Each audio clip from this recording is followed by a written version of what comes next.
নমস্কার, দেখছেন নিউজ 18 বাংলা। আমি রুমেলা রয়েছি আপনাদের সঙ্গে। কাটায় কাটায় রাত নটা মানে নিউজরুম লাইভ। নিউজরুম লাইভের শুরুতে আজ যে খবরে নজর রাখবো, ঠিক 1 মাস আগে আজকের এই দিনটা, আজকের এই রাতটা আরো স্পেসিফিক্যালি বললে আমরা বলছিলাম রাত পোহালেই নির্বাচনী ফলাফল, 2026-এর ফলাফল। সেই ফলাফল এক ফুলকে ছিন্ন বিচ্ছিন্ন করে দিল। সেই ফল বেরোনোর পর তৃণমূলের ভরাডুবি, আর তারপরেই 1 মাস, ঘটনা বহুল 1 মাস। আর বিগত এই 3-4 দিন তৃণমূল ভেঙে খান, একেবারে তৃণমূলেই ভাঙন। এবার তৃণমূলে কি নবতৃণমূল? এখানেই কি শেষ? প্রশ্নটা এখানে আরো জোরালো হচ্ছে। এখানেই কি শেষ, নাকি অপেক্ষা করছে আরো কিছু? এই প্রশ্ন যেমন আমার, এই প্রশ্ন দর্শকদেরও অনেকের। এই প্রশ্নের উত্তর খুঁজে আসুন। সহকর্মী কৌশিক দাশগুপ্ত রয়েছেন নিউজরুম থেকে। কৌশিক, এখানেই শেষ নাকি আরো কিছু অ্যাওয়েটেড? না, নিউজ 18 বাংলার হাতে যে এক্সক্লুসিভ খবর, তাতে একেবারেই এখানে শেষ নয়, বরং বলা যায় পিকচার আভি বাকি হ্যায়। কেন বলছি পিকচার আভি বাকি হ্যায়? কারণ নিউজ 18 বাংলার এক্সক্লুসিভ খবর, বিধানসভায় যা হলো সেটাই হতে চলেছে আগামী দিনে লোকসভায়। সম্ভবত এই যে বাদল অধিবেশন আসছে, যেটা জুলাই আগস্ট নাগাদ হয়, সেখানেই হয়তো দেখা যাবে আজ বিধানসভায় যেটা হলো সেটা লোকসভাতে হতে চলেছে। তাহলে কি হলো আজ বিধানসভায়? যেটা হলো যে তৃণমূলে নবতৃণমূল, অর্থাৎ 2/3 বিধায়কের সমর্থন, তার বেশি সমর্থন নিয়েই ঋতব্রত বিরোধী দলনেতা হয়ে গেলেন। এইটা যদি লোকসভায় করতে হয় তাহলে কি করতে হবে? লোকসভায় তৃণমূলের বিধায়কের সংখ্যা, লোকসভায় তৃণমূলের সাংসদের সংখ্যা 29। এই 29-এর 2/3 মানে দাঁড়ায় সেটা হচ্ছে 20। অর্থাৎ এই 2/3 সাংসদ যদি লোকসভাতেও একজোট হয়ে যায়, সেইটাই হতে চলেছে বলে খবর। যেটা বিধানসভায় আজ হলো সেটা আগামী দিনে লোকসভাতেও হতে চলেছে। অর্থাৎ এক আইনসভায়, এই বিধানসভায় আমরা দেখলাম খান তৃণমূল একেবারে। আমরা দেখছি ঋতব্রত বন্দ্যোপাধ্যায়, তিনি একটা নতুন তৃণমূলের জন্ম দিলেন। মমতা বন্দ্যোপাধ্যায় কোথাও গিয়ে ব্যাকফুটে চলে গেলেন। এই 1 মাসের মধ্যে যা হলো, আর যেই সম্ভাবনা, যেই এক্সক্লুসিভ তথ্য নিউজ 18 বাংলা আপনাদের দিচ্ছে, খুব শিগগিরই কি তাহলে সংসদের নিম্নকক্ষ লোকসভাতেও তাই হতে চলেছে?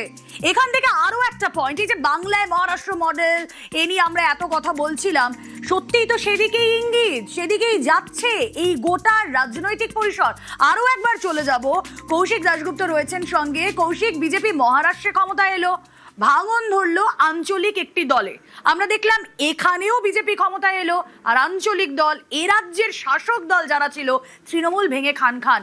এর কি পলিটিক্যাল সিগনিফিকেন্স? একদমই, সেই প্রশ্নের উত্তর আমি দেব। তার আগে যেটা মাথায় রাখতে হবে, লোকসভায় যদি তৃণমূলের এই যারা নবতৃণমূল, তারা যদি 2/3 সাংসদের সমর্থন জোগাড় করতে পারে, অর্থাৎ 20 জন সাংসদ যদি এদের দিকে চলে আসে, তাহলে কি হবে? তাহলে যেটা হবে, বিধানসভায় যেমন শোভনদেব চট্টোপাধ্যায় বিরোধী দলনেতা হতে পারলেন না, তেমনই বিরোধী দলনেতা হলেন ঋতব্রত বন্দ্যোপাধ্যায়, তেমনই লোকসভায় এই নবতৃণমূলেরই কেউ লোকসভায় তৃণমূলের দলনেতা নির্বাচিত হবেন। এবং লোকসভায় এখন তৃণমূলের যিনি দলনেতা, সেই অভিষেক বন্দ্যোপাধ্যায়ের হাতে কিন্তু ওই পদ আর থাকবে না। এর পরের যেটা প্রশ্ন, সেটা হচ্ছে মহারাষ্ট্র মডেল।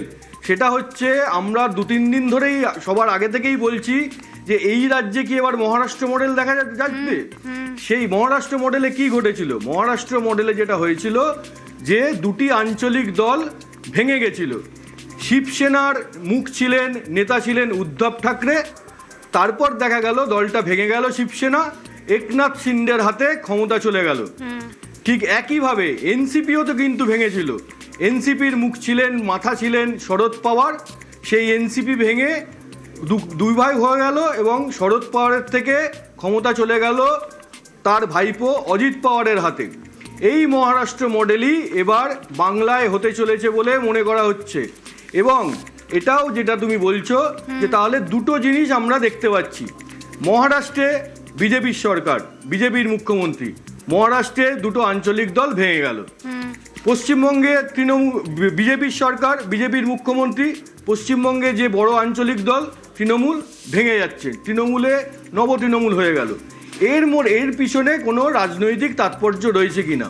অবশ্যই রাজনৈতিক তাৎপর্য রয়েছে। এই দুটো ঘটনাকে বিক্ষিপ্ত ঘটনা হিসাবে দেখলে ভুল হবে। কেন এ কথা বলছি? কারণ দেখো, তুমি যদি ভালো করে মনে করো যে উত্তরপ্রদেশ, সবসময় বলা হয় যে কেন্দ্রে যদি ক্ষমতা দখল করতে হয়, কেন্দ্রের শাসনভার যদি নিতে হয়, তাহলে সেই রাস্তাটা উত্তরপ্রদেশ হয়ে যায়। সেই উত্তরপ্রদেশে কি হলো? সেই উত্তরপ্রদেশে বিজেপি ক্ষমতায় এলো। বিজেপি যখন ক্ষমতায় এলো, বেশ কয়েক বছর ধরে তারা ক্ষমতায়, তাতে দেখা গেল সেখানকার আঞ্চলিক দলদের হাল বেহাল। তাতে প্রথমে হচ্ছে বিএসপি মায়াবতীর বিএসপি, বহুজন সমাজ পার্টি এখন অস্তিত্ব সংকটে, প্রায় নেই বললেই চলে। আর সমাজবাদী পার্টি মুলায়ম সিং যাদবের, যেটার এখন মাথা অখিলেশ যাদবের সমাজবাদী পার্টি আছে বটে, কিন্তু তারা ক্রমশই ক্ষয়িষ্ণু। এবার তুমি চলে আসো উত্তরপ্রদেশ থেকে বিহারে কার দল ছিল? আঞ্চলিক দল আরজেডি, লালু প্রসাদ যাদবের এই দল। এখন দেখেন তার ছেলে তেজস্বী যাদব। এই লালু প্রসাদ আরজেডিও কিন্তু হেরে গেছে বিহারে, এবং তাদেরও কিন্তু অবস্থা সঙ্গীন। বিহারে খুব কঠিন লড়াইয়ের মধ্যে তারা রয়েছে। এরপর যদি তুমি আসো ওড়িশায় কার দল? আঞ্চলিক দল কি ছিল? বিজেডি, বিজু জনতা দল। বিজু পটনায়ক তৈরি করেছিলেন, তার ছেলে নবীন পটনায়ক 2000 সালে তিনি মুখ্যমন্ত্রী হন প্রথমবার। টানা 24 বছর মুখ্যমন্ত্রী ছিলেন নবীন পটনায়ক। 2024 সালে আমরা জানি লোকসভা ভোট যেবার হয়, সেই একই সঙ্গে ওড়িশায় বিধানসভা ভোট হয়। ওড়িশায় বিধানসভা ভোট হলো, ওড়িশায় তছনছ হয়ে গেল বিজেডি, সেই আঞ্চলিক দলও তছনছ হয়ে গেল। আর কি হলো ওড়িশার পর? এবার তুমি দিল্লির কথা ভাবো। দিল্লিতে 2014 সালে দেশ জুড়ে মোদি ঝড়, মোদি ক্ষমতায় এলেন, প্রধানমন্ত্রী হলেন, পরের বছর প্রথম ভোট দিল্লিতে মোদির ওই ঝড়ের মাঝখানে কেজরিওয়াল পেল 67, কেজরিওয়ালের আম আদমি পার্টি পেল 67খানা আসন, বিজেপি পেল মাত্র 3টে আসন। সেই আম আদমি পার্টির এখন কি অবস্থা দেখো। এবার আবার বিজেপি সেই দিল্লিতে ক্ষমতায়, আম আদমি পার্টিকে দিল্লিতে প্রায় খুঁজেই পাওয়া যাচ্ছে না। আম আদমি পার্টির যেই সাংসদ রাঘব চাড্ডা, আম আদমি পার্টির অন্যতম ফেস, তিনি সহ 7 জন এমপি আম আদমি পার্টি ছেড়ে চলে গেলেন কোথায়? বিজেপিতে। অর্থাৎ এই যে আমি তোমাকে 5টা রাজ্য বললাম, কি বললাম? উত্তরপ্রদেশ, বিহার, ওড়িশা, দিল্লি, আর আগে বললাম মহারাষ্ট্র।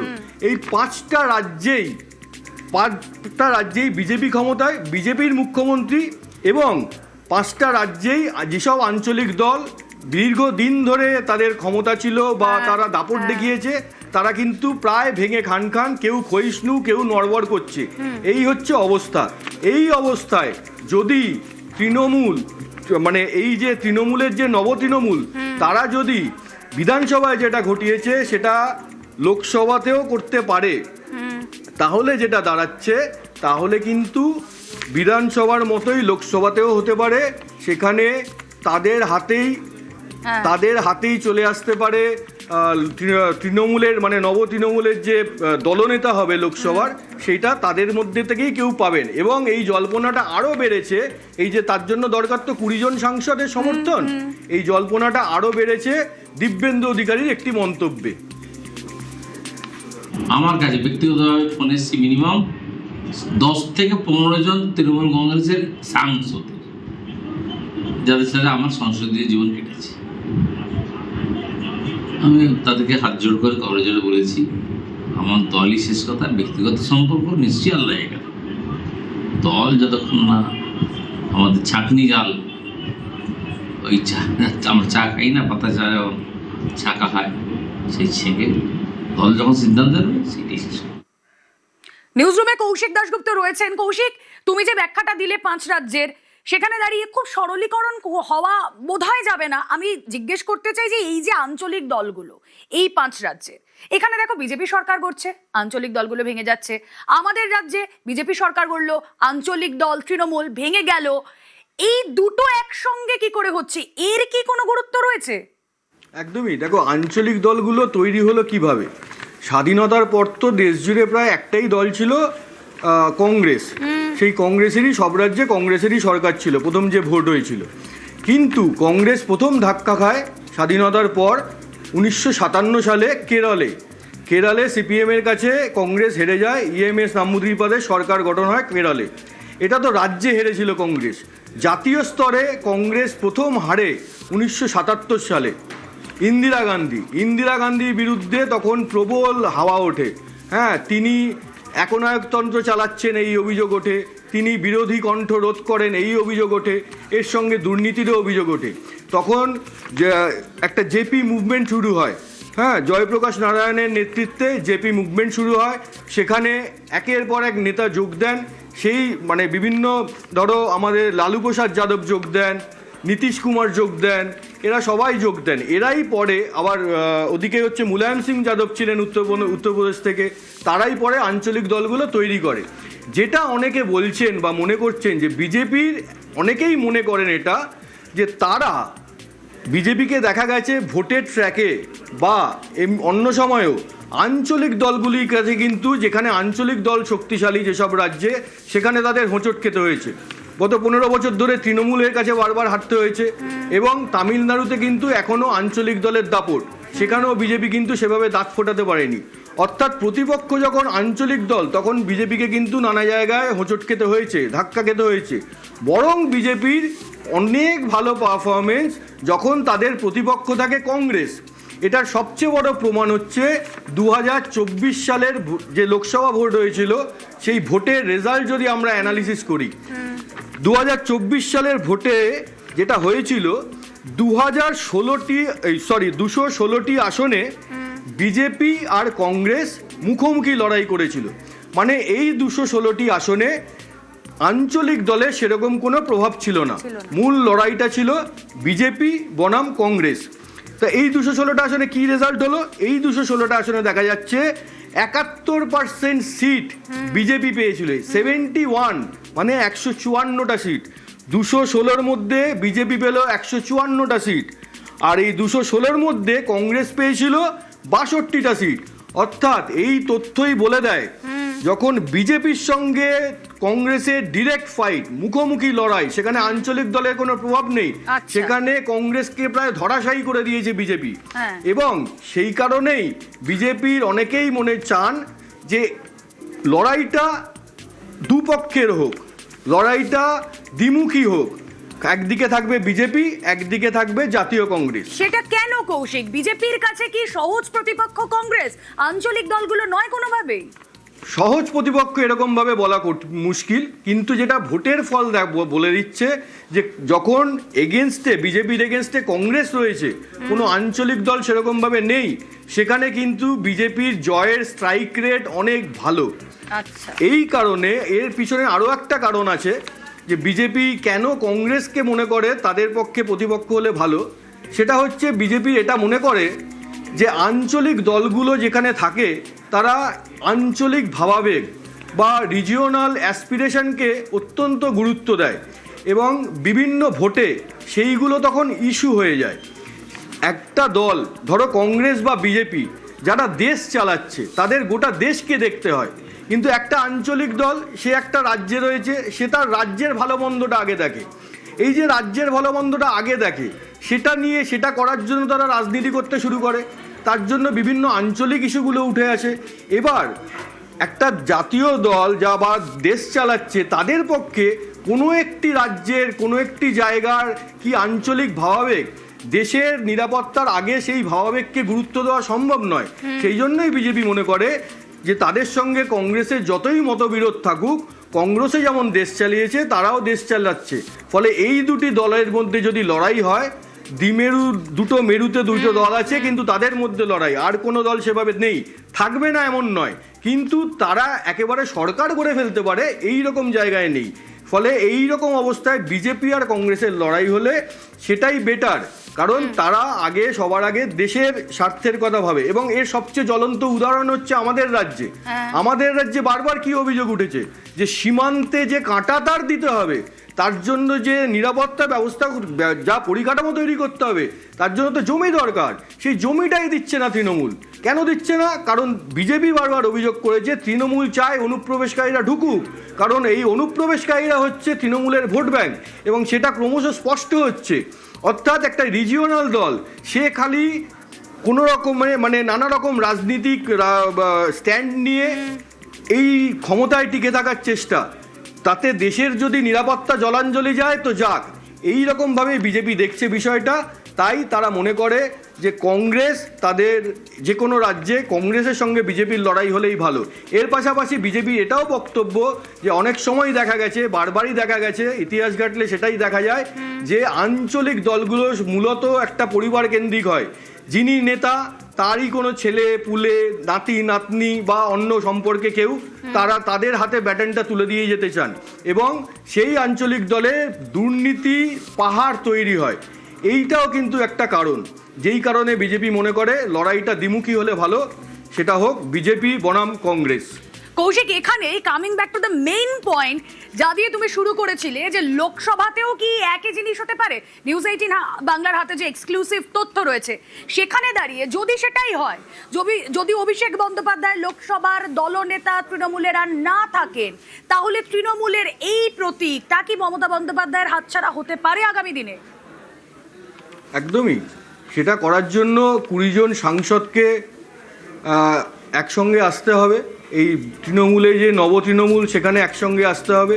এখানেও যেমন শোভনদেব চট্টোপাধ্যায় হতে পারলেন না, তেমনই ওখানে যখন সংখ্যাগরিষ্ঠ এটা থাকবে তখন 2/3 হতে হবে। কিন্তু তারপর কি? তারপরে হচ্ছে সবারই প্রশ্ন, তৃণমূল দলটা কি থাকবে? মমতার হাতে কি তৃণমূল দলের নামটাই যে তৃণমূল, এই নামটা থাকবে? তৃণমূলের যে প্রতীক জোড়াফুল, এইটা কি থাকবে মমতার হাতে, নাকি এটাও তিনি হারাবেন?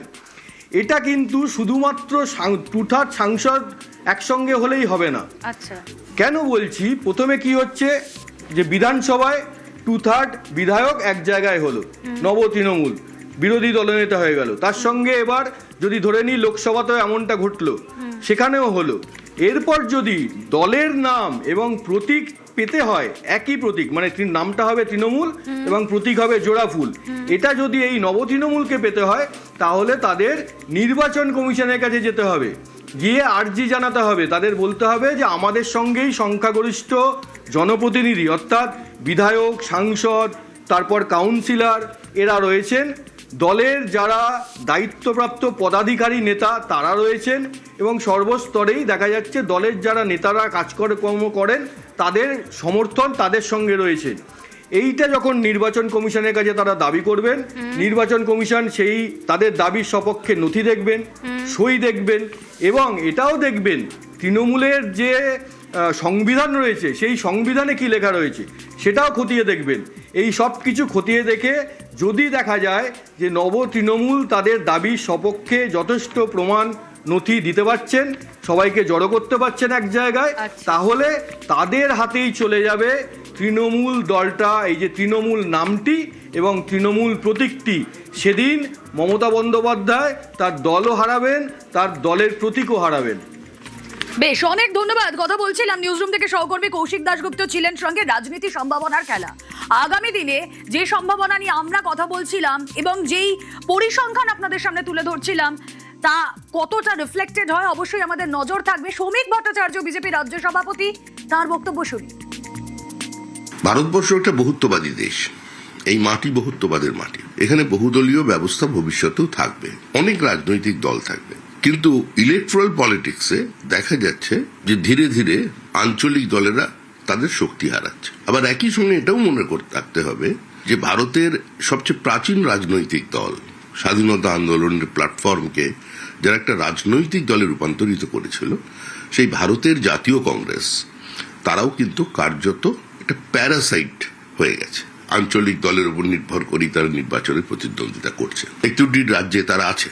এটা গণতন্ত্রের পক্ষে খুব একটা শুভ দিক নয়। গণতন্ত্রের সাফল্য তখনই থাকবে যখন একটা দায়িত্বশীল শক্তিশালী বিরোধী রাজনৈতিক দল থাকবে, ঐক্য থাকবে। কারণ বিরোধিতার জন্যই বিরোধিতা করে আজকে তারা এই অবস্থায় পৌঁছেছে। বিজেপি শক্তিশালী হচ্ছে একটা রাজনৈতিক দল, সর্বব্যাপী এবং সর্বস্পর্শী হয়ে যাচ্ছে।